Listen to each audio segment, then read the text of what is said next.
രണ്ടാം ദിവസം.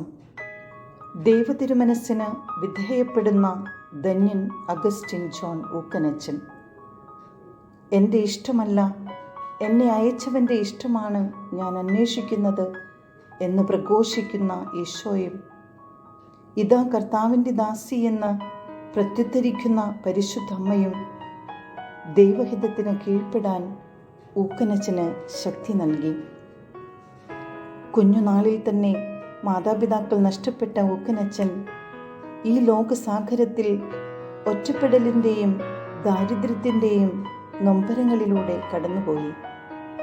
പക്ഷേ ദൈവതിരുമനസ്സിന് തന്നെ സമ്പൂർണമായി സമർപ്പിക്കുവാൻ ദൈവസ്നേഹം അദ്ദേഹത്തെ സജ്ജമാക്കി.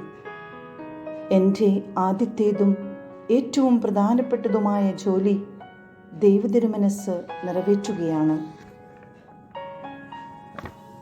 അദ്ദേഹം ദീർഘനേരം പ്രാർത്ഥനയിലായിരുന്നു കൊണ്ട് ഇപ്രകാരം പറയുന്നു: ഇന്ന് എൻ്റെ സ്വർഗീയ പിതാവിൻ്റെ കരങ്ങളിൽ എന്നെ പൂർണ്ണമായും അർപ്പിച്ചു. എൻ്റെ കാര്യം അവിടുന്ന് നോക്കിക്കൊള്ളും.